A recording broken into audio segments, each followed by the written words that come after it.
الحمد لله نحمده ونستعينه ونستغفره ونؤمن به ونتوكل عليه ونعوذ بالله من شرور أنفسنا ومن سيئات أعمالنا من يهده الله فلا مضل له ومن يضلل فلا هادي له وأشهد أن لا إله إلا الله وحده لا شريك له وأشهد أن سيدنا ونبينا مولانا محمدا عبده ورسوله صلى الله تعالى عليه وعلى آله وأصحابه وسلم تسليما كثيرا كثيرا إن الله ملائكته يصلون على النبي يا أيها الذين آمنوا صلوا عليه وسلموا تسليما اللهم صل على سيدنا ونبينا مولانا محمد وعلى آل سيدنا ونبينا مولانا محمد وبارك وسلم يا رب صل وسلم دائما أبدا على حبيبك خير الخلق كلهم هو الحبيب الذي درج شفاعته لكل حول من الأهوال مقتحم.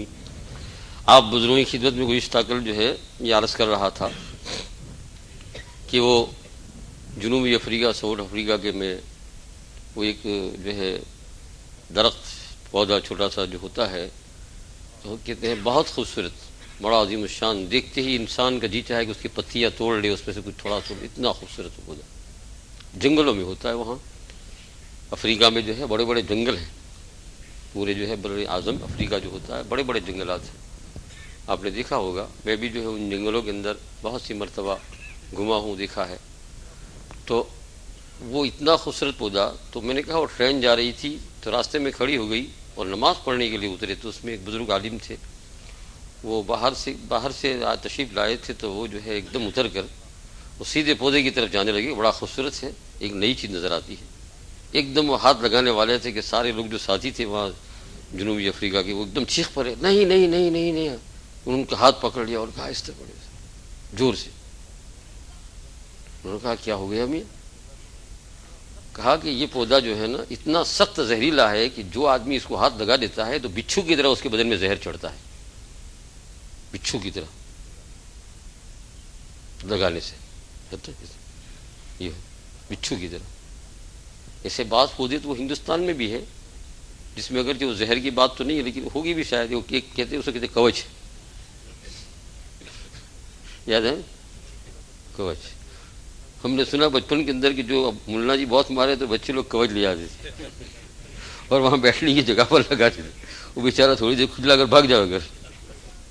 بڑا دیکھی ہے نا، کہ میں نے تو دیکھی ہے نا. اسی لیے جو لوگ بہت بولنے والے ہوتے ہیں، جو عورت جو مرد، اسے کہتے ہیں کوچ. کیا کہتے ہیں؟ کوچ. تو یہ تو ہندوستان کا پودا ہے، لیکن وہ جو ہے جنوبی افریقہ کا پودا. جنوبی افریقہ. اللہ تعالیٰ آپ کو ہنستے رکھے. مسلمان کو ہنسانا بھی عبادت میں داخل ہے، سمجھ میں آیا نا؟ ہنسانا بھی تطیب قلب مومن الطاعہ، مسلمان کے دل کو جائز طریقے سے خوش کرنا یہ بہت بڑی نیکی ہے. میرے عزیز دوست بزرگ، ہم نے اس کو سمجھا ہی نہیں ہے. مسلمان مرد مومن، مرد جس کے دل میں کلمہ ہے، اس کی بہت بڑی عظمت ہے. اگر کوئی آدمی نے اتنا اخلاص کر لیا کہ میں اس کو اس لیے ہنسا رہا ہوں کہ مجھے ثواب مل جائے، کیونکہ حضور صلی اللہ علیہ وسلم کے ارشاد گرامی کا مفہوم تطیب قلب مومن، مومن کے دل کا خوش کرنا جائز طریقے سے، یہ بھی ایک قسم کی کیا ہے؟ عبادت ہے. حضور صلی اللہ علیہ وسلم بہت اسی کوشش فرماتے تھے. اگرچہ آپ ہنستے بہت کم تھے لیکن پھر بھی آپ تبسم میں تو ہمیشہ رہتے تھے. حالانکہ اتنا غم تھا آخرت کا، لیکن پھر بھی جو ہے صحابہ کرام رضوان اللہ اجمعین کے سامنے آپ ایسی بات کرتے تھے کہ جس سے ان کا کیا ہو جائے؟ تھوڑا غم دور ہو جائے اور ان کی دل کیا ہو جائے؟ خوش ہو جائے. اور کہا یہ عبادت میں داخل ہے نا. ایک لڑکا تھا صحابہ کرام رضوان اللہ اجمعین میں جس کا نام تھا عمیر، ابو عمیر تھا. کیا نام تھا؟ ابو عمیر تھا. تو اس نے ایک پرندہ پال رکھا تھا، تو وہ بیچارہ پرندہ تھا مر گیا. تو وہ بیچارہ لڑکا بہت ہی ناراض ہو گیا. تو حضور صلی اللہ علیہ وسلم تشریف لے جانے لگے تو آپ نے اس بچے کو ذرا ہنسانے کے لیے کہا یا ابو عمیر ما فعل النغیر. پرندے کا نام تھا نغیر. یا ابا عمیر ما فعل النغیر، یہ ابا عمیر تمہارا نغیر کیا ہو گیا؟ وزن ملا دیا. بچہ ہنس پڑا. دیکھو یہ عمیر ہے سامنے، یہ ابو عمیر نہیں ہے، لیکن یہ ابو عمیر نہیں ہے، عمیر ہے. اس کا بچہ ہو جائے اس کا نام یہ عمیر رکھے تو ابو عمیر بنے، لیکن خود کا نام عمیر ہے تو بچے کا نام کون عمیر رکھے گا؟ ابا عمیر ما فعل النغیر. نغیر پر حدیث پاک میں یہ واقعہ آتا ہے. سرکار دو عالم صلی اللہ علیہ وسلم ایک بڑھیا آئی حضور اکرم صلی اللہ علیہ وسلم کی خدمت عالیہ کے اندر اور کہنے لگی یا رسول اللہ، بہت بوڑھی تھی، یا رسول اللہ دعا کر دیجئے کہ اللہ تعالیٰ میرے گناہوں کو معاف فرما دے. میں آپ کی خدمت میں اس لیے آئی ہوں کہ میری آخری زندگی ہے. صحابہ کرام کو بہت مزہ آتی ہے، آخری عمر آ جائے کچھ مایوس ہو جائے دربار میں آ کر دعا مانگوا لے. اور حضور صاحب دعا مانگ لیتے تھے. کتنی اچھی بات تھی, مزہ ہی مزہ تھا نا. اس میں سے تھوڑا سا مزہ آج بھی رہا ہے, لیکن لوٹے تو آج بھی ہے, ختم نہیں, قیامت تک رہے گا. ہاں آج بھی ہے, لوٹے تو یہ مزہ آج بھی ہے سفارش کرانے کے لیے. تو آئی بڑھیا اور کہا یا رسول اللہ میرے لیے دعا کر دیجیے, میں بہت بڑھیا ہو گئی ہوں, میرے پاس اعمال کچھ نہیں ہے, میرے پچھلے گناہ یاد آ رہے ہیں, لکڑی کے سہارے چلتی ہوں, لکڑی کے سہارے چلتی ہوں. تو آپ صلی اللہ علیہ وسلم بہت بڑھیا تھی, آپ صلی اللہ علیہ وسلم کہا کوئی بڑھیا جنت میں نہیں جاتی ہے, بڑھیا جنت میں نہیں جاتی ہے. وہ تو بیچاری کا دل نکل گیا ایک دم, کیونکہ جب حضور نے فرما دیا کہ نہیں تو پھر کیا ہے. ہاں سرکار دو عالم صلی اللہ علیہ وسلم نے جس باب کے متعلق ہاں کہہ دیا وہ ہاں ہی, اور جس کو نہ کہا وہ نہ ہی. ہاں یہ حضور صلی اللہ علیہ وسلم کا مرتبہ تھا. یہ کوئی ایسے تھوڑے تھے, نظروں میں انسان تھے لیکن وہ تو کچھ ہے نا. ہاں یہ ہے گفت اللہ بود گرچہ ذوالقوم عبداللہ بود. مولانا روم نے کہا کہ ان کا کہا ہوا اللہ کا کہا ہوا ہوتا ہے, اگرچہ وہ گلا کس کا ہوتا ہے, اللہ کے بندے یعنی محمد صلی اللہ علیہ وسلم گلا ہوتا ہے, لیکن بات کس کی ہوتی ہے, جہاں ہاں ہاں ہو گیا نہ ہو گیا. اور پھر یہی صفت جو ہے جو بہت زیادہ اتباع کرے حضور صلی اللہ علیہ وسلم کا, وہ مرتبہ حاصل کر لے, جن کو قطب ابدال اولیاء کہتے ہیں, ان کی زبانوں سے بھی اگر کوئی بات نکل جاتی ہے ہاں تو وہاں ہی بنتی ہے پھر, اور نہ کہتے ہیں تو کیا ہوتی ہے. اسے کثرت سے ہمارے تجربے ہوئے, ہم نے دیکھا بزرگوں کو دیکھا ہے, بعض اوقات جو ہے بزرگوں نے ایک بات کہہ دی بس وہی ہو کر رہی. اللہ پاک, اور حدیث پاک میں آتا ہے کہ اللہ تعالیٰ ان کی باتوں کو کیا کرتے ہیں, پوری کر کے رہتے ہیں. یہ ہے کیونکہ وہ خدا کے کیا ہوتے ہیں, پیارے ہوتے ہیں. تو پھر حضور صلی اللہ علیہ وسلم کا مرتبہ کتنا بڑا ہے نا. یہ ہے تو بڑھیا تو ایک دم ڈھس گئی, کیا ہوگا. آپ نے رونے دیا تھوڑا لمحہ, پھر کہا مائی کو کہو کہ روتی کیوں ہے. تو کہا یا رسول اللہ اب جنت کیسی ہوگی. جب آپ نے کہہ دیا تو کہا میں نے یہ نہیں کہا کہ تجھے جنت نہیں ملے گی, میں نے کہا بڑھیا کوئی جنت میں نہیں جائے گی, تو بھی جائے گی, جوان ہو کر جائے گی. اب جنت کو میں تیرے لیے دعا کرتا ہوں اور قبول ہے اللہ پاک کہ تو, کیونکہ ہر مرد بوڑھا اور عورت جب جنت میں جائے گا تو وہ ایسا بوڑھا تھوڑا ہوگا, ایسا ہی اوج دو ہو پچھلے جنت میں جائے تو جنت نہ ہو بجا پچھلے بہلا لوگ تھا وہی تو پھر اولڈ ہاؤس وہاں بنانا پڑے. نہیں یہاں جیسے بناتے کیا نام ہے وہ اولڈ پیپل ایسا ہوتا ہے نا, جیسے ہندوستان میں بھینسڑے کو حق دیتے ہیں نا, اسے یہاں ہی حق دیتے ہیں. اللہ پاک یہاں جواب دینا پڑے گا, ایسا نہ کرو. یہ ہے, یہ آتا ہے انشاءاللہ جمعہ میں. ابھی 3 چیزیں تھیں نا, ایک بیان ہوئی, یہ 2 ابھی آ رہی. تو پھر جنت میں بڈھے لوگ ہو تو مزہ کیا آئے, پچھلے اپنی جنت کے اندر جو ہے مزہ کر رہے ہیں, نہ کوئی بڈھا کھانستا ہے, پھر کتنے کوئی بیمار ہو گیا, پھر یہ سب کچھ نہیں. وہاں سارے کے سارے سب باپ مر گیا وہ بھی, ڈاڈا بھی, ڈاڈا کا ڈاڈا بھی, پر ڈاڈا بھی, سب 17 سال کے. سبحان اللہ, مزہ ہی مزہ. باپ بھی 17 سال کا, بیٹا بھی 17 سال کا, پوتا بھی, ڈالا بھی. ہاں تمہیں ہوں مزہ کرے تا جو لے جو پچھی ہمیں تو ہوں کہ ڈاڈا تمہیں کھانسا کرے تا جو وہ بوڑھا ہے 70 برس میں بھی 70. اور عورتوں کا حال یہ ہے کہ ڈوسی ماں کی ڈاڈی ماں, نانی ماں, سب کے سب جتنے جنت میں سب کتنے ہوں گے, 21 سال یا 17 سال, اس کے درمیان میں. مزہ ہی مزہ ہوگی نا میاں. سب نوجوانوں کی دیکھتے رہو آگے سے. ہاں کہتے ہیں دنیا میں جنت اسکولوں میں نظر آتی ہے, نوجوان بچوں کے اندر. باقی ہاسپٹلوں میں جاؤ تو سب بڈھے نظر آتے ہیں, اچھا نہیں لگتا ہے ہاسپٹل میں, ہے نا. لیکن انشاءاللہ جنت میں جب جائیں گے اور پھر اس زندگی کے اندر کیا ہے, رد و بدل بھی نہیں ہوگا, یہی جوانی رہے گی. مزہ ہی مزہ آج کر لو. تو سرکار دو عالم صلی اللہ علیہ بڑھیا کو کہا کہ بھائی تم تو جنت میں جائے گی, لیکن 17 سال کی عمر کے اندر 19 سال کی عمر تمہاری کر دی جائے گی, جوان بنائے گی اور تمہیں اللہ جنت میں بھیج دیں گے. یا رسول اللہ, اللہ تعالیٰ تمہارے اوپر خوب رحمت برسائے. مجھے تھوڑا سا رلایا بھی لیکن ہنسایا ہمیشہ کے لیے. تھوڑا رلایا لیکن اللہ پاک تھوڑا سا رلا لیتے ہیں, لیکن پھر ہمیشہ کے لیے کیا کر دیتے ہیں. خدا کا رلانا تھوڑی دیر کے لیے ہوتا ہے, اور جو رو گیا تھوڑی دیر کے لیے تو پھر کیا ہو گیا, ہنساتے ہیں اللہ پاک ہمیشہ کے لیے. پھر اس کے بعد کبھی رونا نہیں ہے, اس کے بعد کبھی رونا نہیں ہے. تھوڑا سا رو لو فرمایا, اس کے بعد کبھی رونا نہیں ہے, تھوڑا سا رونا نہیں. تو میں نے کہا کہ حضور صلی اللہ علیہ وسلم, ایک صاحب آئے رسول اللہ صلی اللہ علیہ وسلم کے پاس کہ یا رسول اللہ, مدینہ منورہ آئے تھے باہر سے, بہت سارا سامان خریدا اور لے جانے کے لیے کچھ سواری چاہیے تھی, تو تھا نہیں. تو جس کو جو حاجت ہوتی تھی وہ کہاں آتے تھے, دیہات کے رہنے والے تھے صحابی. آئے کہ یا رسول اللہ مجھے اتنا سارا سامان ہے, کچھ سامان لے جانے کے لیے جو ہے کوئی یعنی جانور مل جائے. اونٹنی ہوتی تھی. تو آپ نے ایک صحابی کو یہاں ان کو جو ہے ایک اونٹنی کا بچہ دے دو. کیا دے دو, ایک اونٹنی کا. اس نے کہا یا رسول اللہ اونٹنی کا بچہ, اس کو تو مجھے اٹھا کر لے جانا پڑے گا, یعنی اونٹنی کے بچے سے کام نہیں ہوگا, یہ تو بہت سارا سامان ہے. ارے کہا کہ بھلے انسان تجھے اونٹنی دیں گے بڑی یا اونٹ دیں گے، وہ جو بھی کچھ ہوگا وہ اونٹنی کا بچہ ہی تو ہوگا نا، وہ کیا ہوگا؟ بچہ ہی ہوگا۔ یہ تصیب قلب مومن حضور صلی اللہ علیہ وسلم اس طریقے سے۔ ایک صحابی بہت آہستہ سے بات ہوتے تھے، وہ بھی سن لیتے تھے، ان کے کان بڑے تیز تھے، تو ان کو لقب دے دیا یا ذل اذنین، یہ دو کان والے۔ حالانکہ دو کان ہر ایک کے ہوتے ہیں، لیکن اب وہ صحابی اب زندگی بھر خوش ہے، جو ان کو یوں کہ یا ذل اذنین، دو کان والے، تو خوش ہو جاتے تھے۔ اور ابو ہریرہ رضی اللہ تعالیٰ عنہ حضور صلی اللہ علیہ وسلم خدمت عالیہ میں تشریف لاتے تھے، ہمیشہ تو بلی ہوتی تھی ان کے ساتھ، ایک بلی پالی تھی، ہے نا؟ میرے خیال کہ یہ ابو ہریرہ کی بلی ہی کی برکت ہے، مدینہ منورہ کے لوگ بلیاں ہی بلیاں، بہت ساری بلیاں۔ کبھی کبھی وچار ہوتا ہے کہ میں نے کہا ایک لاؤں، لیکن میں نے کہا ظلم ہوگا، یہ اتنی اچھی برکت والی جگہ سے اس کو میں نے کہا کہ وہاں یورپ میں لے جاؤں، آگئی بات ڈبے کا گوشت کھلانے کے لیے۔ ایسا ارادہ ہوتا ہے کہ لے لے وہاں سے ایک بلی کو، تاکہ اس سے، اس لیے کہ سرکار دو عالم صلی اللہ علیہ وسلم کے مدینہ طیبہ کا کتا اور بلی بھی جو ہے ہمیں بہت پسند ہوتی ہے۔ کتا تو وہاں ہوتا نہیں ہے، لیکن وہاں کا چیل بھی ایسا ہوتا ہے کہ ہم ہمارے ماں باپ سے بھی زیادہ اس سے محبت کرتے ہیں۔ اسے دیکھ کر ہماری آنکھ کے اندر تازگی پیدا ہو جاتی ہے، ہمارے قلب میں تازگی پیدا ہو جاتی ہے۔ وہاں کا جو ہے، وہاں کی باڑ کا ایک کانٹا بھی اگر جیب میں رہ گیا، اسے دیکھ کر گھر پر آتی کیا ہوتا ہے؟ امن تذکر جیران بذی سلمی مجستد من جرا من مقلۃ بدمی، ہے نا؟ کہ تجھے وہ محلہ یاد آ گیا تو روتا ہے۔ حضور صلی اللہ علیہ وسلم جس محلے سے گزرتے تھے، ام حبت الریح من تلقاء کاظمۃ وامد البرق فی الظلماء من اضمی، ہے نا؟ کہتے ہیں وہ اندھیرے کے اندر بجلی ایک دم چمکی آسمان کی طرف، تو دیکھتا ہے کہ روزہ تو نظر نہیں آ رہا ہے اتنی دور سے، خیال یہ کرتا ہے۔ جس کے دل میں عشق ہوتا ہے تو وہ کیا ہوتا ہے؟ وہی بھرا ہوا ہوتا ہے۔ تو میں نے کہا ابو ہریرہ رضی اللہ تعالیٰ عنہ سرکار دو عالم صلی اللہ علیہ وسلم خدمت عالیہ کے اندر آتے تھے، تو بلی پالی تھی، تو وہ بلی بڑی ہوشیار، یہ حضور کی خدمت میں جائے، بلی دروازے پر کھڑی رہے، وہاں ایک جگہ کے اوپر وہیں بیٹھی رہے۔ آپ بار بار دیکھتے ہیں کہ ابو ہریرہ تم آتے، بلی ضرور آتی ہے تمہارے ساتھ۔ تو ایک مرتبہ کہتے یا ابا ہریرہ، یا ہریرہ مانے کیا ہے؟ بلی۔ ہریرہ مانے کیا ہے؟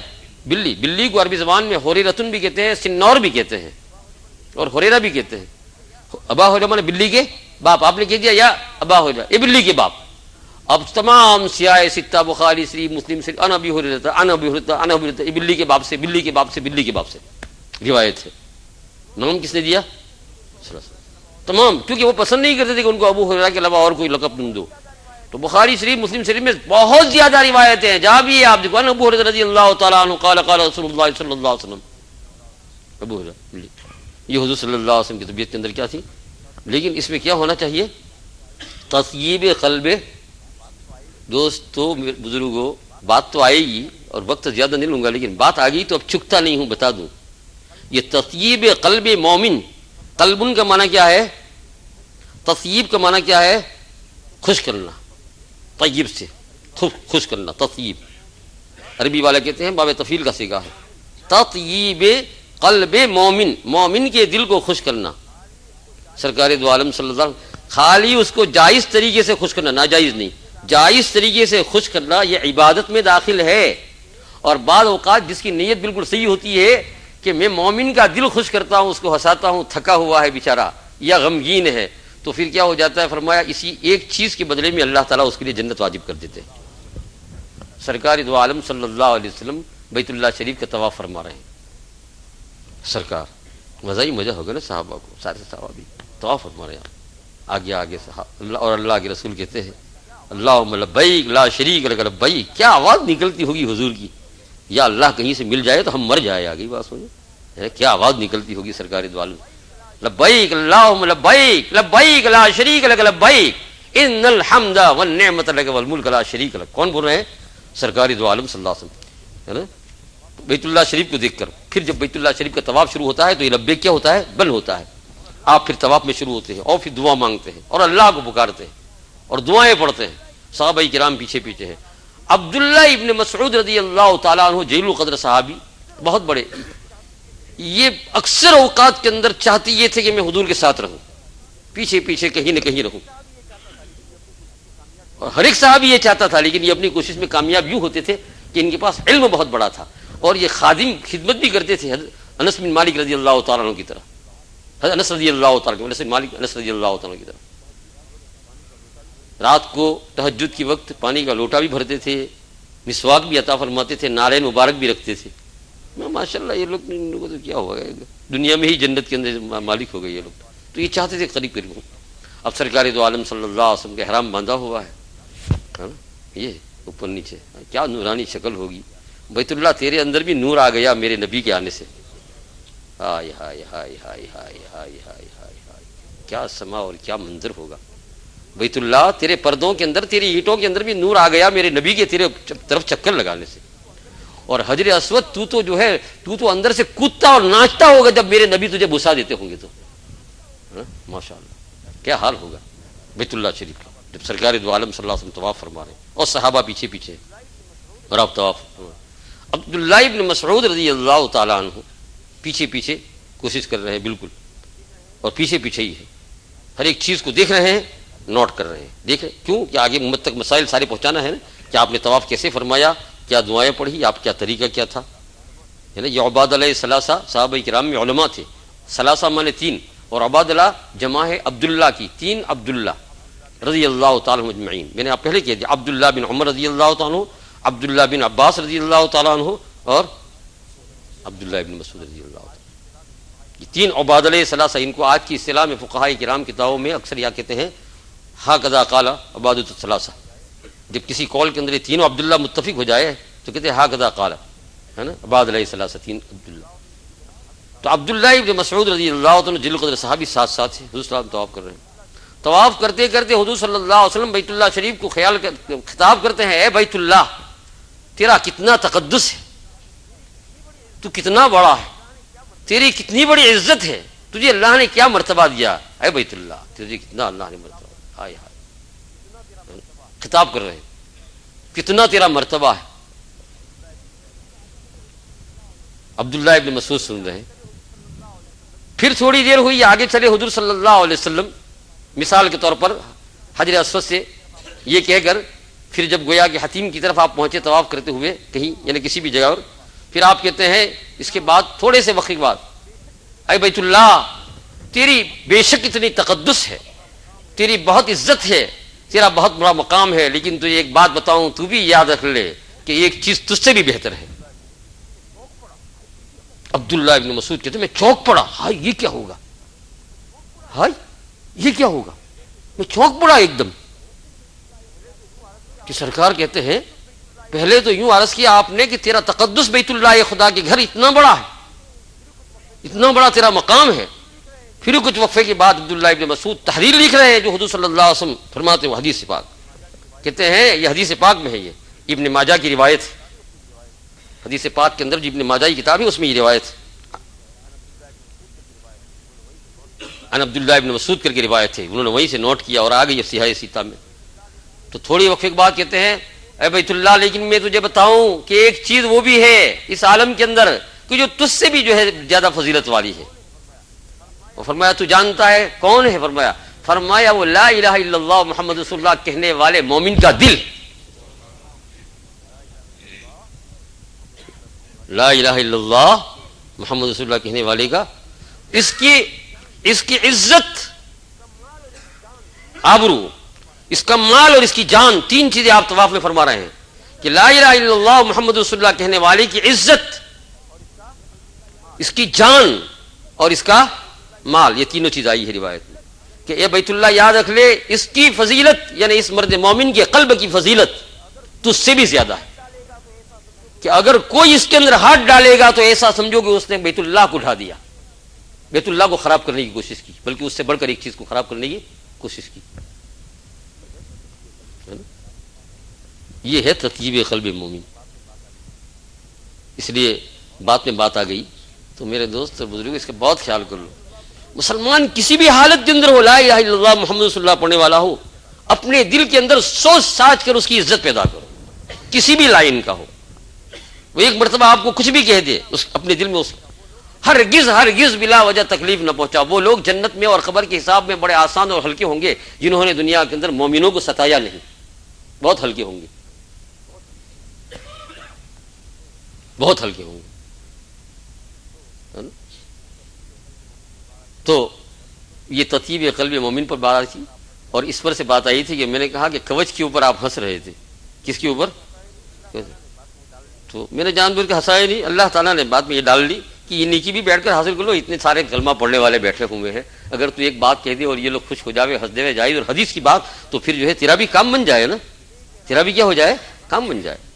تو میں یہ کہہ رہا تھا کہ وہ پودا، ساتھی لوگ ایک دم اس بزرگ کے اوپر آواز لگا کہ آپ بالکل ہاتھ نہ لگانا، ہاتھ نہ لگانا، اس کو انگلی بھی لگ گئی تو بچھو کا زہر، بچھو جانتے ہیں نا کیا کہتے ہیں اس کو، اسکوپیور ہے نا، کیا اسکوپیور، اور فارسی میں کہتے ہیں اس کو کشدم، کیا کہتے ہیں، کشدم، فارسی میں کشدم، اور اس میں اسکوپیار ہے نا، اور یہ اس میں بچھو، گجراتی اردو میں بولتے ہیں، اور گجراتی میں بولتے ہیں بچھو، ملتا ملتا آتا ہے بچھو، بچھو ہے نا، یہیں سے وچھڑ، دیکھو ساری بات ہے، وچھڑ بھی بولتے ہیں نا یہ، اور یہ بچھو کے اوپر ساری دنیا والوں کو حسد غصہ ہے، سب کو، جانوروں کو بھی حسد، جو اس کو دیکھے گا اس کو کیا کرے گا، مار دے گا، جو بھی بچھو کو دیکھے گا وہ کیا کرے گا۔ تو سعدی نے لکھا گلستان میں ایسے ہی واقعہ کہ ایک دن کسی بزرگ سے پوچھا کہ یہ بچھو سے ساری دنیا والوں کو جو ہے ایک دم بیر ہے، جو دیکھے نفرت کی نگاہ سے دیکھتا ہے، یہ کیا وجہ ہے؟ تو کہا کہ اصل میں یہ دنیا میں آیا ہے نا تو بہت نالائق پنے کے ساتھ آیا ہے۔ کیوں کہ سعدی نے لکھا کہ بچھو کے پیدا ہونے کا طریقہ آج بھی یہی ہے، پہلے بھی یہی تھا اور یہی رہے گا۔ جب بچھو جو مؤنث ہوتی ہے، بچھڑ کے لیجیے اس کو، اس کے پیٹ میں جب ہم لیجیے ایک ساتھ بہت سارے بچھو پیدا ہوتے ہیں، جب اس کے پیٹ میں بہت سارے بچھو کے بچے پیدا تیار ہو جاتے ہیں، تو جس وقت وہ نکلتے ہیں تو کیا کرتے ہیں، اپنی ماں کے پیٹ کو سب وہ کھا جاتے ہیں، جو اندر میں ان کے نوکھنے سے سب انٹڑیاں ونٹڑیاں، اور ماں کی پیٹ کی چمڑی کو بھی کھا کر سوراخ کرتے اور پھر نکلتے ہیں۔ وہ لوگ نکلتے ہیں اور ماں مردہ پڑی ہوئی ہوتی ہے۔ فرمایا جب آئے تو ماں کو کیا کر دیا، مار کر آئے، تو اب دنیا میں اللہ نے بدلہ لیا کہ اب مرنے دم تک جو دیکھے گا وہ تجھے مارے گا، جو دیکھے گا وہ۔ یہاں سے سعدی نے لکھا کہ ماں کو تکلیف نہ دیا کرو ورنہ اس کا خیر۔ بہرحال تو کہا بچھو کے زہر کی طرح وہ لگتا ہے۔ تو اس بزرگ نے کہا کہ عجیب، خوبصورت تو بہت ہے۔ تو کہا کہ پھر اس تعجب کی بات یہ ہے کہ پھر اگر کوئی اگر لگا دے گے تو، یہ تو آپ نے مجھے کہا لیکن کوئی نہیں جانتا ہو تو کہا حضرت نہیں جانتا ہو اور پھر وہ بتا دے کہ اس کو ہاتھ لگایا، تو پھر آپ ذرا دور سے کھڑے رہیے، اس کے نیچے دیکھیے، اس پودے کے نیچے دیکھیے، تو اس پودے کے نیچے اس کے راؤنڈ کے اندر چھوٹے چھوٹے پودے بنے ہوئے ہیں، دوسرے اتنے اتنے بہت چھوٹے چھوٹے جو اندر ہوتے ہیں۔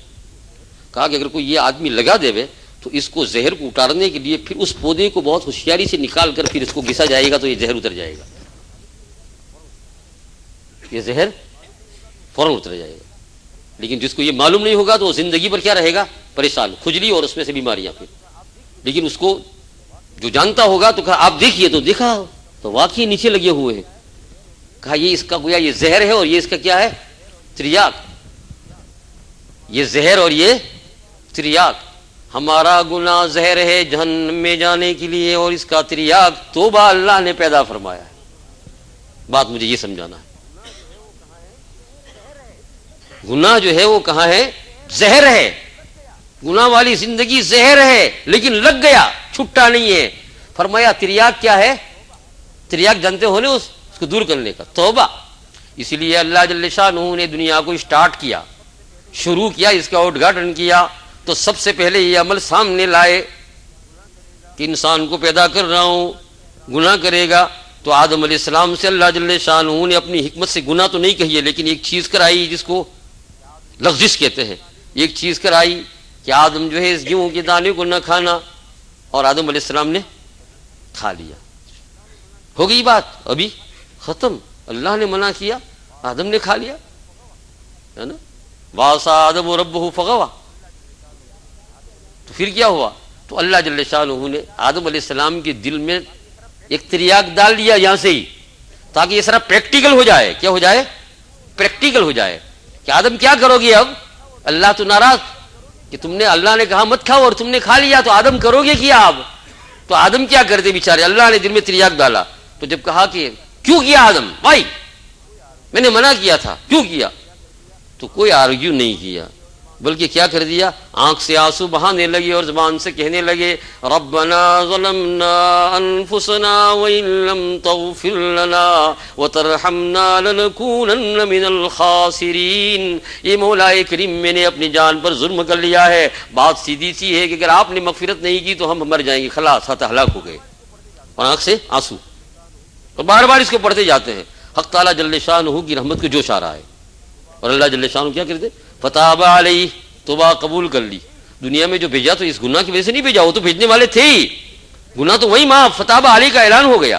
لیکن یہ پریکٹیکل ان کو بھیجنے سے پہلے کیا کر دیا کہ دیکھو یہ زہر ہے، اس تریاق کے ساتھ لے کر جاؤ دونوں، سارے انسانوں کے لیے وہاں زہر لگے گا گناہ کا، اس کا کیا ہوگا، تریاق، توبہ، رونا، اور اللہ سے یہ کہنا یہ اللہ جل شانہ تو معاف فرما دے میرے گناہوں کو معاف فرمایا۔ جس وقت سچے دل سے تو توبہ کرے گا حق تعالیٰ جل شانہ معاف فرما دے گا۔ یہی نہیں بلکہ بہت سے ہزارہ نہیں، اللہ ہی جانتا ان کی گنتی کو، بہت سے انسان دنیا کے اندر کافر ہوں گے، کافر ماں باپ کے پیٹ سے پیدا ہو کر پکے درجے کے کافر ہوں گے، لیکن اس تریاق کو وہ استعمال کریں گے تو ان کا نام ہوگا عمر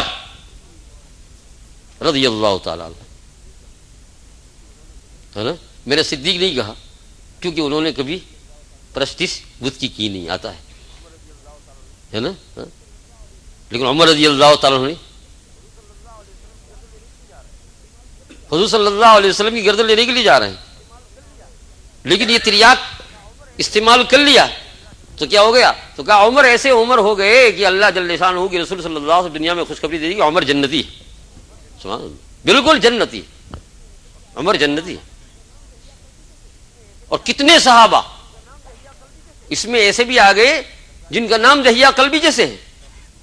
سرکار دو عالم صلی اللہ علیہ وسلم کے چچا کو شہید کیا بڑی بے دردی کے ساتھ، سینہ چیرا، کلیجہ نکالا، ڈالا، یہ وہ، ناک کاٹا، آنکھ نکالی اندر سے، کیا کیسا چہرہ بنایا۔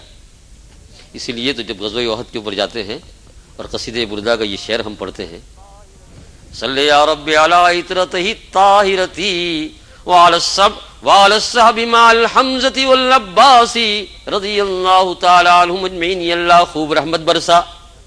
آج بھی میدان کے اندر جالیوں کے درمیان میں ہے، وہاں جاتے ہیں تو فوراً یہ شعر اللہ بصری کا یاد آتا ہے، سلام بھی پڑھتے ہیں اور یہ بھی یاد آتا ہے، اور پڑھتے ہیں ہم دور سے دیکھ کر، صلی یا رب علی عطرتہ الطاہرہ، یہ اللہ رحمت بھیجے حضور صلی اللہ علیہ وسلم کی اس پاکیزہ حال کے اوپر۔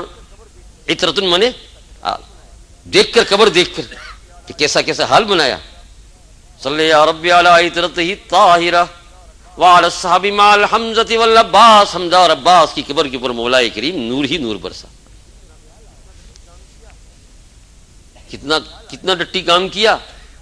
اس کی دل میں خیال آیا کہ یار بہت ہی میرے بہت خراب کا کفر تو ہے، لیکن کفر کے ساتھ حضور کا ایسا دل دکھایا کہ کسی نے ایسا دل نہیں دکھایا، کیونکہ حضور صلی اللہ علیہ وسلم جب دیکھنے کے لیے گئے تو بعض صحابہ ڈرتے تھے کہ آپ نہ دیکھیں تو اچھا اپنے چچا کو،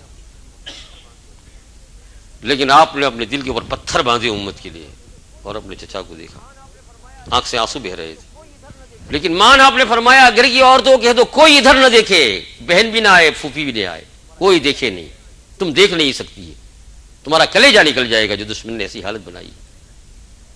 آنکھ نکالی، کیا حال ہوگا یا اللہ، کیا کیا کیا بیٹھا ہے حضور صلی اللہ علیہ وسلم۔ آج ہمارے اوپر تو کچھ بھی نہیں، کچھ بھی نہیں، دیکھ رہے ہیں، اور پھر کفن منگوا رہے ہیں تو کفن بھی اتنا مردا ہے کہ پاؤں کی طرف لے جاتے ہیں تو سر کھل جاتا ہے، سر کو دھاگتے ہیں تو پاؤں، آپ نے کہا سر دھاگ دو اور پاؤں کے اوپر کیا ڈال دو، درخت کے پتے ڈال دو، میرے چچا کے، اور وہیں دفنایا، اور کہا یہ احد پہاڑ کے دامن میں دفناؤ تاکہ قیامت تک یہ احد پہاڑ گواہی دے میری امت کو کہ تیرے نبی نے دنیا کے اندر یہ تکلیفیں اٹھائی ہے، تو یوں ہی احد کی زیارت نہیں کرنا خالی کہ صبح ٹیکسی والے کو بلایا کہ مجھے زیارت کرا اور کتنے 5 جگہ لے جاؤں گا تجھے، فلاں مسجد احد کے پاس، اور کر کے آگے نہ احد پڑ جائے تو کلیجہ نکل جانا چاہیے ساری تقریب یاد بات کی کہ یہاں سرکار دو عالم صلی اللہ علیہ وسلم۔ لیکن اس کام کرنے والے کی دل میں خیال آیا کہ ہائی مر گیا، اب کیا کروں، ابدی جہنم، رسول کا دل میں نے دکھایا، بولتا نہیں، بولی بند ہو گئی۔ تو حق تعالیٰ جل شان ہو کہ یہاں سے قرآن پاک کی آیت نازل حضور کو خبر دینے کے لیے، وہ تو کچھ نہیں کہہ رہے لیکن حضور کو خبر دینے کے لیے، وہی آیت جو آج حافظ ذاکر صاحب نے پڑھی اور بھول ہوئی ان کی، اور بھول کیوں ہوئی، بھولنا بھی حکمت کی بات ہے، حالانکہ بہت آسان ہے، یہ سب مشکل پڑ گئے اور یہ بہت آسان ہے، لیکن بہت بڑی حکمت تھی۔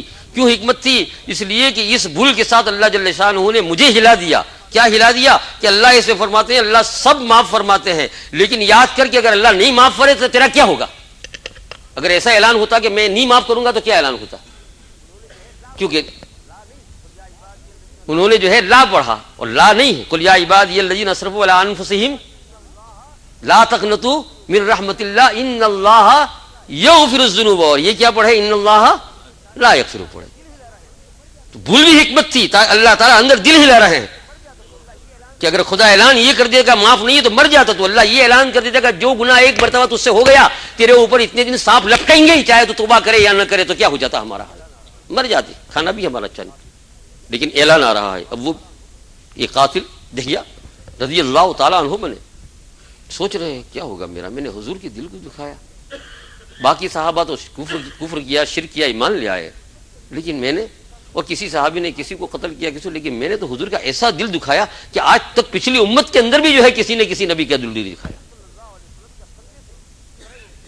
حضور صلی اللہ علیہ وسلم کا صدمے سے چہرہ انور کے اوپر بھی تغیر آیا، میرا کیا ہوگا؟ لیکن وہ جا کر میسج بھی نہیں پہنچا سکتا ہے، کہیں بھی نہیں سکتا ہے۔ اللہ جل شانہ نے حضور کے اوپر قرآن پاک کی آیت نازل فرمائی۔ اس کا ارادہ ہوا ان کا کہ میں ایمان لے آؤں، لیکن ایمان لانے کے بعد ہوگا کیا؟ میں نے تو اتنا بڑا خراب کام کیا ہے کہ ابھی میرا ایمان بھی ایکسیپٹ ہوگا یا نہیں؟ تو آیت نازل ہو رہی ہے وہی جو آج تراویح کے اندر پڑھی گئی، قل کہہ دیجیے آپ یا عبادی الذین اسرفوا، یہ میرے وہ بندو جنہوں نے حد سے زیادہ آگے تجاوز کر دیا ہے، وہی ان کے متعلق ہے، حد سے آگے بڑھ گئے نبی کے دل کو۔ فرمایا لا تقنطوا من رحمت اللہ، اللہ کی رحمت سے نا امید نہ ہو جاؤ، یا اللہ رحمت سے نا امید تو نہ ہو، لیکن میں نے اتنا بڑا کام کیا ہے، اس کا کیا سرٹیفکیٹ ہے کہ اس کی بھی بخشش ہو جائے گی ایمان لے آنے کے بعد؟ فرمایا ان اللہ یغفر الذنوب جميعا، اللہ تعالیٰ تمہارے سب گناہوں کو معاف فرما دے گا۔ حضور صلی اللہ علیہ وسلم کو خبر ہوئی اور پھر آپ نے بلایا، ایمان لے آیا۔ ایمان لانے کے بعد اتنا کہہ دیا کہ دہیا تم جیسے اور صحابہ سب صحابہ، لیکن ایک کام کرنا، میرے سامنے مت بیٹھا کرنا، میرے پیچھے بیٹھنا میرے، کیونکہ اللہ نے مجھے نبی بنایا ہے لیکن اس کے اندر بشریت بھی رکھی ہے۔ بدعا تمہارے نہیں ہے، لیکن تمہیں جب دیکھتا ہوں تو میرا چچا مجھے یاد آ جاتا ہے۔ تو وہ زندگی پر پیچھے بیٹھے رہے، لیکن پھر حضور صلی اللہ علیہ وسلم کے ایک دشمن کو اس نے قتل کیا اور کہہ دیا کہ میں نے اس کا کفارہ ادا کر دیا، اللہ تعالیٰ نے پوری طور سے معاف کیا ان کو۔ میرے عزیز دوست اور بزرگوں، بات کو لمبی نہیں کرتا، 9:30 بج رہے ہیں۔ وہ میں نے جنوبی افریقہ کا قصہ بیان کیا، زہریلا پودا، اس کے نیچے تریاک، ہم کو سارا زہر لگ گیا ہے گناہوں۔ 10 دن باقی ہے، کتنے دن باقی ہے کر لو، 10 دن باقی، اور عصر کے وقت سے آج بات یہ زبان پر جاری ہوئی، کہہ رہا ہوں برابر کہ رمضان کے اندر ایک خصوصی رحمت کا دروازہ کھل جاتا ہے بہت بڑا، جو سارے سال بھر پھر نہیں کھلتا ہے، بند۔ رحمت کے دروازے تو عام ہیں، ہر وقت اللہ پاک کے یہاں کھلے رہتے ہیں، لیکن یہ رمضان کا جو خصوصی دروازہ ہوتا ہے یہ رمضان میں 20 دن تک کھلا ہے، ابھی 10 دن اور باقی ہے۔ جو کرنا ہو کر لو، مانگ لو، ہدایت بھی مانگ لو، رو لو بھی، اور کہا یا اللہ تعالیٰ دین پر ہمیں لگا دو، دین والوں کے پاس ہم چل پڑے۔ اور رونا نہیں آتا ہے تو رونے والوں کے ساتھ بیٹھ جاؤ۔ بعض بزرگوں سے لوگوں نے پوچھا حضرت رونا نہیں آتا ہے کیا کرے؟ فرمایا یہ سوال کیا مکۃ المکرمہ کے اندر کہ ہمیں بالکل رونا نہیں آتا ہے، فرمایا علاج بتاتا ہوں میں تمہیں کہ تم جو ہے ملتزم کے اوپر جاؤ، وہاں کچھ لوگ جو ہے کعبہ کے غلاف کو چمٹ کر روتے ہوں گے، وہاں کھڑے ہو جاؤ، تم کو رونا آ جائے گا۔ انہوں نے بعد میں آ کر کہا کہ وہاں گئے اور در در رونا شروع ہو گیا، آ گیا۔ رونے والوں کے ساتھ ہو جاؤ، کیا کرو؟ رونا نہیں آتا ہے تو رونے والوں کے ساتھ ہو جاؤ، کر لو، مانگ لو تنہائی میں، ہے نا؟ یہ زندگی اصل زندگی ہے، دنیا کی جنت آخرت کی جنت جلدی سمجھ میں نہیں آئے گا، لیکن میں آپ کو بتاتا ہوں آدمی جیسا جیسا بوڑھا ہوتا جائے گا، بال کی سفیدی بڑھتی جائے گی، کمزوری ہوتی جائے گی، لیکن قلب کی قوت اور خوشی بڑھتی جائے گی۔ کرو تو قلب کی طاقت اور قوت۔ شاہ ولی اللہ محدث دہلوی نے جامع مسجد دہلی کے ممبر پر بیٹھ کر کہا بادشاہوں کو، اے نوجوان شہزادو، یہ بادشاہو تم خوش ہوں گے کہ ولی اللہ محدث دہلوی اب یہ جو ہے بڑا ہو رہا ہے۔ فرمایا اس کا دل اتنا قوی اور اتنا تازہ ہے کہ تمہارے سارے دل مل جائے، فرمایا اس کے دل کی تم مقابلہ نہیں کر سکتے، اس کے اندر ایمانی قوت بڑھ گئی، حب رسول بڑھ گیا ہے۔ اور پھر کبھی کبھی یہ قوت ابھرتی ہے تو مرتے وقت بھی مرنے کے بعد بھی اچھلتی ہے. عبداللہ ابن عباس ختم کرتا ہوں اسی صحابی کے ذکر غیر کے اوپر. میں نے 3 عبداللہ بتایا نا, عبداللہ ابن عباس بھی رضی اللہ تعالیٰ عنہ. ان کی قبر ہے طائف میں. کہاں ہے؟ میں گیا ہوں, میں طائف جب گیا تو گیا ہوں. وہاں ایک مسجد ہے, وہ مسجد انہی کی ہے, عبداللہ ابن عباس مسجد. انہوں نے اپنی زندگی میں حیات میں وہاں مسجد بنائی تھی. اور مکہ مکرمہ سے حضور صلی اللہ علیہ وسلم کی وصال کے بعد یہاں تشریف لائے تھے, اور یہ عرض کر رہے تھے کہ حرم کے اندر رہنا مجھے بہت ڈر لگتا ہے. کوئی بھی ادبی ہو گئی, میں جا کر طواف وغیرہ کر لوں گا, لیکن رہوں گا کیا حرم کے, تو حرم کی ایک حد ہوتی ہے نا حرم کی. اور طائف کیا یہ حصہ جہاں ان کی قبر ہے حرم سے باہر ہے, وہ اس حصے سے قریب ہے جہاں حضور صلی اللہ علیہ وسلم کو لوگوں نے پتھر مارے. وہاں بھی ایک چھوٹی سی بستی تھی, میں وہاں گیا, وہاں سے پھر یہاں آیا. یہ مسجد بہت بڑی ہے, عبداللہ ابن عباس کی بہت وسیع بنائی ہے حکومت نے, مشہور مسجد ہے, وہاں نماز بھی پڑھی ہم نے. اور اسی مسجد کے احاطے کے اندر قبر ہے ان کی, جو بعض اوقات کھلتی ہے پھر دروازہ بند کر دیتے ہیں, لیکن زیارت برابر ہوتی ہے. لوہے کی سلاخ لگا دی گئی ہے. بھائی یہ آپ اردو تو جانتے ہیں نا, اپنا اردو تو ایسا ہی ہے, تمہارے انگلش سے اور گجراتی سے ملتا جلتا ہے نا, تمہارے اردو سے ہے نا. لوہے کے سلاخ یعنی اسٹیل کے یہ جالی لگا دیے تاکہ وہاں کوئی ایک دم جا کر شرک نہ کرے. زیارت برابر ہوتی ہے. میدان کے اندر عبداللہ ابن عباس رضی اللہ اکبر ہے, بہت سہانا منظر ہے, طائف کے اندر ہے. اور ساتھ میں مسجد ہے, اور یہ مسجد عبداللہ ابن عباس رضی اللہ تعالیٰ کی مسجد ہے. سامنے بڑی بڑی ہوٹلیں ہیں, اگر یہ کوئی رہنا چاہے وہاں کچھ دن تو رہ بھی سکتے ہیں, کرایہ پر ملتی ہے, بشرطے کہ آپ کے پاس ویزا جیل میں جانے کا نہیں ہو. ہاں فوراً پکڑ لیں گے. ویزا ایسا ہو کہ جو آپ ادھر جا سکتے ہیں. اس قسم کا ویزا بھی ملتا ہے. ابھی ایک بات کہنے پر جو ہے مجھے بھی مل گیا, 1.5 مہینہ میں رہا تھا ہے نا, تو اس وقت آزادی تھی, جہاں چاہے جائے, طائف جائے, جدہ جائے.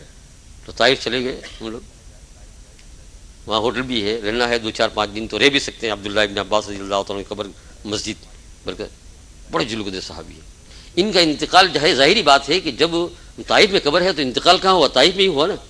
طائف میں انتقال ہوا, صحابہ کرام سارے جو ہے جو موجود تھے وہ سب ادھر ادھر سے سب آ گئے. بہت بڑے ذو القدر صحابی ہے نا سارے صحابہ. پھر تابعین کا زمانہ بھی آ چکا تھا دور کہ عبداللہ ابن عباس, اور لوگ جو ہے چہرے کی زیارت کرنے کے لیے جو ہے امنٹے تھے. دھکا لگتا تھا, کیوں نہیں لگتا ہوگا. شیخ الاسلام مولانا مدنی نور اللہ مرکزہ کا انتقال جب ہو گیا دارالعلوم دیوبند کے اندر شیخ الاسلام کا, تو کئی لوگ مرنے کے قریب ہو گئے تھے, کچل رہے تھے. اور عشاء کی نماز کے بعد کا جنازہ نکلا, حالانکہ دارالعلوم دیوبند اور قبرستان بہت قریب ہے, لگا ہی ہوا ہے. میں تو 4 سال وہاں پڑھنے کی دماغ رہا, لگا ہوا, لیکن یہاں سے لے کر وہاں تک جنازہ جاتے ہوئے تہجد کی نماز کا وقت ہوا. تھوڑا سا فاصلہ ہے, آدمی اگر چلے تو 5-10 منٹ پہنچ جائے. جنازہ ہٹتا ہی نہیں تھا. اے لوگ اوپر چڑھ گئے ہیں, گھر کے اوپر چڑھ گئے ہیں, لائٹ اس لیے لائن لگی ہوئی ہے. شوقی صاحب محمد زکریا رحمۃ اللہ علیہ انتظار بھی کرتے ہیں کہ بھائی کب میسج آئے گے. جنازے کی نماز ان کو پڑھانا تھی. محسن مدنی مدد اللہ نے حضرت شوقی صاحب محمد زکریا رحمۃ اللہ علیہ تشریف لائے تھے سہارنپور سے, ان سے کہہ رکھا کہ حضرت جنازے کی نماز آپ کو پڑھانا ہے. تو وہی کمرے میں آرام فرماتے تھے. وہ جنازہ رکھا ہوا ہے وہاں جنازے کی ایک جگہ بنائی ہے, آپ جائے تو کسی پوچھنا ہو. معین ابو بمبئی سے لے کر دہرادون تک لوگ آئے ہوں. چلتا ہی نہیں ہے جنازہ, تھوڑا ہوتا ہے, پھر رکھنا پڑتا ہے, پھر رکھنا پڑتا ہے, پھر رکھنا پڑتا ہے. اللہ کا جو ہوتا ہے نا, تو پھر یہی تو عبرت کی بات ہے. یہ کیا ہے؟ عبرت کی بات ہے. اور ہم نے یہ سنا طالب علمی کے زمانے میں, دارالعلوم دیوبند کے اندر پڑھنے کے زمانے کے اندر, یعنی میرے طالب علم کا زمانہ اور یہ واقعہ انتقال کا بہت قریب, تو اس وقت اچھی خاصی باتیں جو ہے اس بارے میں سنائی جاتی تھی, سنتے تھے. کہا کہ جب سب کچھ ہو گیا تو آخر میں اعلان کر دیا کہ اب بالکل زیارت نہیں ہوگی, وقت بہت کچھ ہو چکا ہے, اور ابھی نماز جنازہ ہوگی.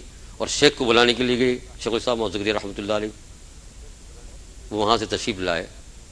کفن بند کر دیا تھا. جب یہ تشریف لائے تو پھر انہوں نے کفن کو کھولا اپنے ہاتھ سے اور آخری مرتبہ زیارت کی. تو بعض دوستوں نے دیکھ لیا کہ شیخ الاسلام مولانا مدنی محمد زکریا کے ساتھ ہنس رہے ہیں. آخری مرتبہ کیا کر رہے ہیں؟ ہنس رہے ہیں. تبسم, بہت دوستی تھی. وہ سارے واقعات ہیں کتاب میں, بہت تعلق تھا شیخ محمد زکریا اور محمد, بہت, یعنی اتنی بھی تکلفی تھی کہ رات کو جاوے 2 بجے اور کہا زکریا دروازہ کھولو, وہ بھوک لگی ہے, ابھی کبھی خیمہ پکاؤ, روٹیاں تیار کراؤ. اتنی بھی تکلفی. دونوں بزرگ ہیں, ہنس پڑے میت کی حالت میں. تو شیخ زکریا فرماتے ہیں بس رہنے دو میاں، بہت ہو گیا، ہم جانتے ہیں، اور کفن بند کر دیا، ہم جانتے ہیں. اور پھر جنازہ چلا تو بالکل تہجد کا ٹائم ہو رہا تھا، تو کہنے والوں نے کہا، سامنے ان کا مکان ہے شیخ الاسلام محمد بن اللہ مرکزہ کا، گویا میرے سامنے منظر ہے، وہاں سے جنازہ جا رہا ہے. لوگوں نے کہا اس وقت یہ قبر میں جا رہے ہیں جہاں رات کو یہاں زور زور سے ان کے رونے کی آواز چلتی تھی، تہجد میں رات کو روتے تھے زور زور سے، اے اللہ میرے معاف فرما دے، کریم معاف فرما دے، آقا معاف فرما دے. آقا سید خاندان سے، سید خاندان سے پیدا تو کیا ہے میں نے، کچھ کیا نہیں، لیکن اس سید یعنی تمام سرداروں کے سردار محمد رسول اللہ کے ساتھ اتنی خاندانی نسبت ہے، اس پر نظر فرما کر یہ اللہ مجھے معاف فرما دے. دھار دھار تہجد میں روتے تھے. فرمایا وہ تہجد میں رونے کا وقت تھا، وہی آپ کو قبر میں اتارے جانے کا وقت تھا، رات کو برابر تہجد میں. دوستو کر لو یہی بات ہے. اور میں عبداللہ ابن عباس رضی اللہ تعالیٰ کا ذکر کر رہا تھا، وہاں سے یہاں آیا. انشاءاللہ یہ بات کل کریں گے، ورنہ پھر کیا ہوگا، ٹائم اور زیادہ ہو جائے گا. خلاصہ یہ کہ کر لو، جو جماعت دین پر چل رہی ہے ان کے ساتھ جڑ جاؤ، مل جاؤ، رونے والوں کے ساتھ لگ جاؤ. یہ جو آپ کو ادھر مزہ آتا ہے ادھر، یہ تھوڑی دیر کے لیے. انشاءاللہ یہ جو مزہ جو آ گیا، لطف آ گیا، یہ اللہ کا جو لطف آ گیا، اللہ سبحان اللہ، اس کا لطف اور مزہ جو چکھ لیا تو انشاءاللہ تعالیٰ پھر ساری چیز کا مزہ نہیں رہے گا. پھر کھانا بھی کھاؤ گے، پیو گے بھی، سب کچھ، لیکن مزہ کس کا رہے گا؟ ایک مرتبہ سرکار دو عالم صلی اللہ علیہ وسلم کے روضے کے ساتھ آپ صلی اللہ علیہ وسلم کے تصورات کے ساتھ دل میں ایک محبت کی ایک ادنا جھلک پیدا ہو گئی. دنیا کے اندر سکون کے ساتھ نہیں رہے گا، اس کو ہر وقت یہ ہوگا کب واپس آؤں، کب جاؤں، کب جاؤں، کب اڑوں، کب جاؤں، کب جاؤں، نہیں رہے گا. اور یہ کتنی بڑی بات ہے، یہ کتنی بڑی بات ہے، یہ خدا سے قریب ہونے کی بات ہے. اللہ پاک توفیق عطا فرمائے.